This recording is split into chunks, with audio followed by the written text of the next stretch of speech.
भागवत महापुराण की जय। कृष्ण कन्हैया लाल की जय। राधा रानी की जय। भगवान श्री कृष्ण के सभी भक्तों को राधे राधे, जय श्री कृष्ण। आज मैं आपको सुनाऊंगी भागवत महापुराण में छठा स्कंद में 16वां अध्याय। चित्रकेतु को पुत्र के जीव आत्मा और सकर्षण देव का दर्शन। श्री सुखदेव जी ने कहा, परीक्षित, उसके बाद देवऋषि नारद ने मृत राजकुमार के जीव आत्मा को शोकाकुल राजा और रानी के सामने बुलाया और कहा, हे जीव आत्मा, तुम्हारा कल्याण हो। देखो, तुम्हारे माता पिता सुहृदय संबंधी तुम्हारे वियोग में अत्यंत शोकाकुल हो रहे हैं, इसलिए तुम अपने शरीर में आ जाओ और शेष आयु अपने सगे संबंधियों के ही साथ रहकर व्यतीत करो।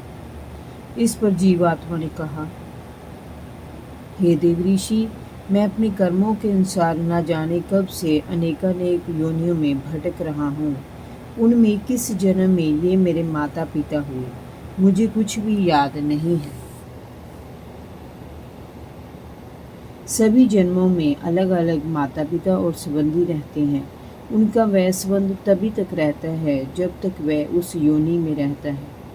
जब तक वह जिस शरीर में रहता है उसे ही अपना समझता है, उस शरीर से जाते ही उसका मोह उस शरीर से समाप्त हो जाता है। उसका ना कोई अपना है ना पराया, ना कोई प्रिय है ना कोई अप्रिय है। ये आत्मा तो शरीर के कर्मों का साक्षी मात्र है और स्वतंत्र है। इसीलिए ये शरीर आदि के गुण दोष अथवा कर्म फल को ग्रहण नहीं करता, सदैव ही उदासीन भाव से ये रहता है। अंत अब मुझे इस शरीर से कोई मोह नहीं है। मेरी यात्रा प्रारंभ हो चुकी है और मुझे आगे जाना है। राजन, ऐसा कहकर वह जीव आत्मा वहां से चला गया। उसकी बात सुनकर वहां उपस्थित सभी लोग विस्मित होकर एक दूसरे का मुख देखने लगे। उनका शोक समाप्त हो गया। उसके बाद उस मृत बालक को ले जाकर उसका अंत्येष्टि संस्कार कर दिया गया। जिस स्रोत ने उस बच्चे को विष दिया था, वह बाल हत्या के अपराध के कारण श्रीहीन हो गई। उसने यमुना तट पर जाकर ब्राह्मणों के आदेशानुसार बाल हत्या के पाप का प्रायश्चित किया। चित्रकेतु को भी संसार की क्षण भंगुरता का ज्ञान हो गया था, इसीलिए उसने भी घर बार राजपाट छोड़ दिया और यमुना में स्नान करके धार्मिक क्रियाएं की। उसके बाद उसने मौन रहकर देवऋषि नारद और महर्षि अंगिरा के चरणों की वंदना की। उन्होंने प्रसन्न होकर उसे ज्ञान का उपदेश दिया। देवऋषि नारद ने कहा, हे ओंकार स्वरूप, हे वासुदेव, आप सकर्षण रूप में चित्त, बुद्धि, मन और अहंकार के अधिष्ठाता हैं। मैं आपके इस चतुर्व्यूह रूप को बार बार नमन करता हूँ। आप विशुद्ध विज्ञान स्वरूप हैं। आप परमानंद के मूर्त रूप हैं। आप परम शांत और निर्विकार हैं। आप समस्त इंद्रियों के प्रेरक, परम महान और विराट स्वरूप हैं। मैं आपको नमन करता हूँ। हे प्रभु, आप सर्वश्रेष्ठ हैं। आप दृष्टा हैं, सच्चिदानंद स्वरूप हैं। मैं आपको बार बार नमन करता हूँ।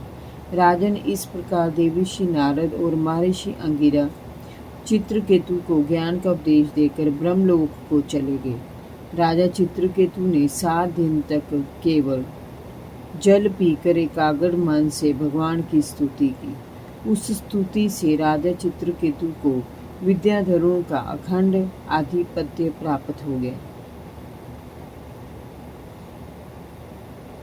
कुछ ही दिनों में इस विद्या के प्रभाव से उसका मन शुद्ध हो गया और वे देवाधिदेव भगवान शेष जी के चरणों के समीप पहुंच गए।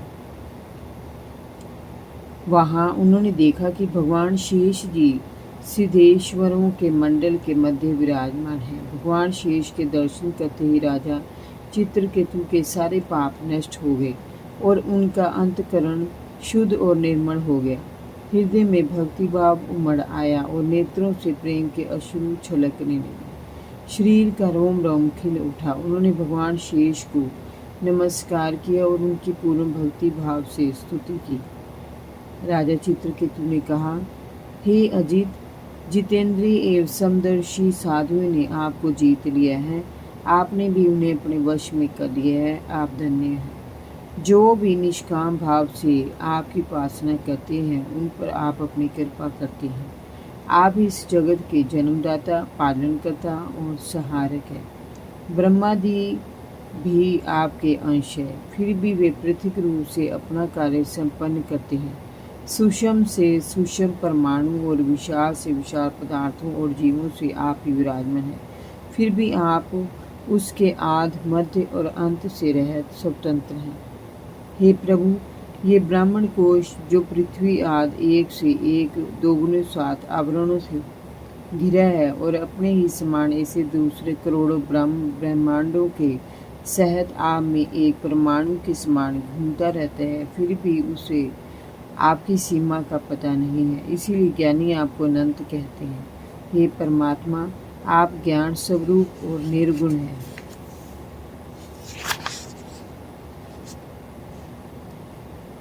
आपने जिस भागवत धर्म का निरूपण किया है वह कभी परमार्थ मार्ग से विचलित नहीं होता। आपके दर्शन मात्र से मनुष्यों के सारे पाप क्षीण हो जाते हैं।